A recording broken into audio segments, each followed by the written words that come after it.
გადავიდა ამისულაშვილთან ერთად და ორმა ფეხბურთელმა გამოასწორა შეცდომა. ძალიან ტექნიკურია ბელორუსთა მე-14 ნომერი, მიაქციეთ ალბათ ყურადღება პირველ ტაიმშიც საჯარიმო მოედანში საკმაოდ ოსტატურად აუარა ვერტიკაშიას.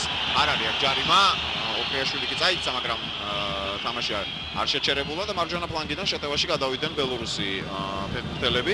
ბალანოვიჩი შემოიწია ცენტრისკენ, პასი რომელიც ჩაიჭრა.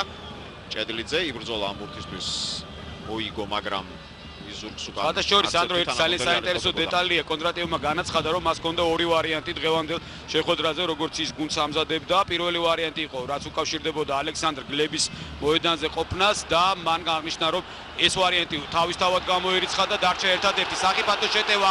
ქართველი ფეხბურთელები ოქრიაშვილიც რუ მოძრაობა. შემდეგ დარტყმა საჭირო. კიდევ ერთი მოძრაობა. გოლ! ოქრიაშვილი ბრწყინვალე გოლი გაიტანა. შესანიშნავად ითამაშა. ძალიან კარგად ითამაშა ოქრიაშვილმა, შეიძლება ზედმეტიც გააკეთა, მაგრამ ალბათ ესეც არის სწორედ ეს მომენტი, რომ ტექნიკური იყო ძალიან ოქრიაშვილი. შვენივრად ითამაშა საჯარიმოში და გახსნა ანგარიში თორნიკე ოქრიაშვილმა.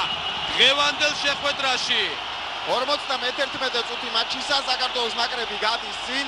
ბრწყინვალედ ითამაშა ოქრიაშვილმა, ძალიან ოსტატურად ჩამოიშორა მოწინააღმდეგე და შემდეგ ასევე ოსტატურად დაამთავრა. ძალიან კარგად თავისი სოლო. და ეს შემდეგი მოძრაობა ბრწყინვალე, ორი ფეხბურთელი ერთმანეთს შეეჯახა. ბრავო ოქრიაშვილი.